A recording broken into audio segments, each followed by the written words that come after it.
sudah klik video ini, kembali lagi dengan saya. Di sini saya akan membahas mengenai IT governance, penciptaan nilai IT. Nah, bagaimana hal tersebut? Ayo kita simak. Nah, pembahasan kita pada hari ini yaitu yang pertama, definisi tata kelola TI, yang kedua, fokus area TI, yang ketiga, kerangka kerja tata kelola TI, yang keempat, prinsip tata kelola TI, dan yang kelima, penciptaan nilai IT. Mari kita berangkat ke definisi tata kelola TI. Nah, di sini tata kelola TI adalah proses yang digunakan untuk memantau dan mengendalikan keputusan yang dianggap perlu untuk mendukung teknologi informasi agar dapat memastikan pengiriman nilai kepada stakeholder berjalan dengan baik.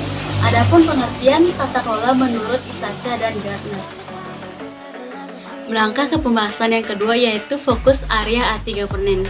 Nah, berikut merupakan fokus area IT governance. Yang pertama yaitu strategi alignment yang berkaitan dengan proses-proses penyelarasan strategi meliputi perencanaan strategi bisnis, perencanaan strategi teknologi informasi, perencanaan operasional teknologi informasi, serta analisis stakeholder.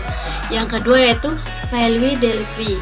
Penyampaian nilai ditekankan bahwa nilai yang diberikan oleh teknologi informasi harus selaras dengan bisnis.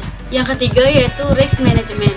Proses yang berkelanjutan yang dimulai dengan mengidentifikasi resiko, dampak pada aset, ancaman, dan kemudahan diserang. Yang keempat yaitu resource management.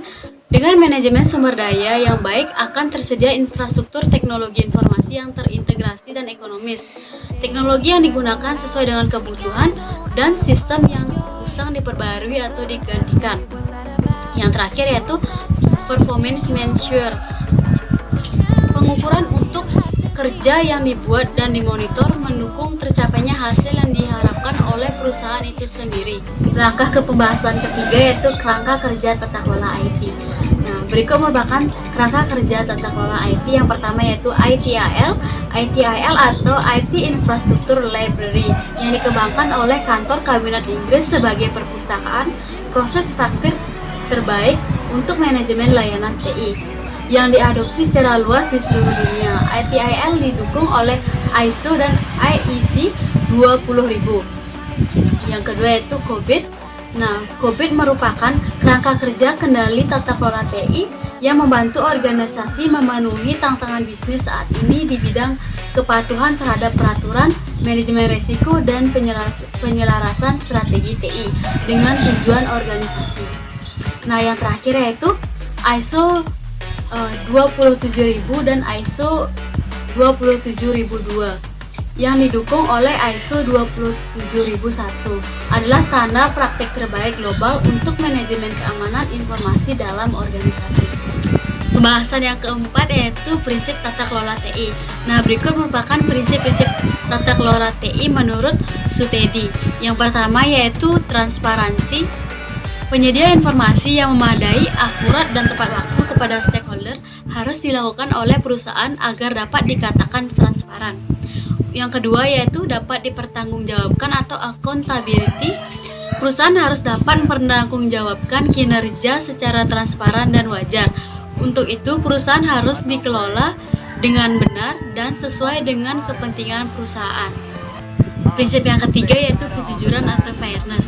Prinsip ketiga dari pengelolaan perusahaan penekanan pada kejujuran, terutama untuk pemegang saham minoritas.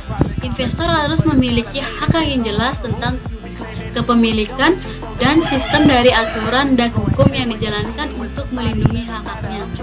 Prinsip yang terakhir yaitu sustainability. Ketika perusahaan eksis dan menghasilkan keuntungan dalam jangka panjang, mereka harus menemukan cara untuk memuaskan pegawai dan komunitasnya agar berhasil. Mereka harus tanggap terhadap lingkungan, memperhatikan hukum, memperlakukan pekerja secara adil, dan menjadi warga corporate yang baik. Pembahasan yang terakhir yaitu penciptaan nilai IT. Menurut Van Grimbergen dan De Haes pada tahun 2005 mengemukakan bahwa penerapan tata kelola TI memerlukan kombinasi struktur, proses, dan mekanisme hubungan untuk keduanya. Struktur dan proses Tata kelola yang efektif mampu menghasilkan keuntungan-keuntungan bisnis yang nyata, contohnya reputasi, kepercayaan, dan pangsa pasar. Hal tersebut mampu menurunkan resiko manajemen. Tata kelola TI ada di dalam perusahaan untuk memandu inisiatif TI dan untuk memastikan bahwa kinerja TI memenuhi tujuan perusahaan sebagai berikut. Yang pertama, penyelesaian TI untuk mendukung operasi bisnis dan mempertahankan keunggulan dari perusahaan. Yang kedua yaitu penggunaan sumber daya TI yang bertanggung jawab. Yang ketiga, identifikasi dan manajemen resiko terkait IT dengan baik dan tepat sasaran sehingga bisa dioptimalkan. Yang terakhir yaitu menyediakan fasilitas bantuan TI dalam memanfaatkan peluang dan memaksimalkan manfaat. Tata kelola TI memiliki 5 area yang menjadi fokus seperti penyelesaian strategis atau IT strategic alignment, yang value delivery atau penyampaian nilai, risk management atau manajemen resiko, resource management atau manajemen sumber daya, performance measurement. Manfaat dari 5 fokus area tersebut dapat dihasilkan jika diimplementasikan secara seimbang dan terintegrasi dengan baik. Hal tersebut dapat dilakukan dengan peningkatan dalam bisnis, proses bisnis, kompetensi bisnis, dan prinsip kerja tiap individu dalam perusahaan, serta perubahan-perubahan yang dilakukan dalam perusahaan itu sendiri. Dengan COVID merupakan sekumpulan dokumentasi dan panduan yang mengarahkan IT governance yang membantu auditor, manajemen, dan penggunaan atau user untuk menjembatani pemisah atau gap antara resiko bisnis, kebutuhan kontrol, dan permasalahan-permasalahan teknis.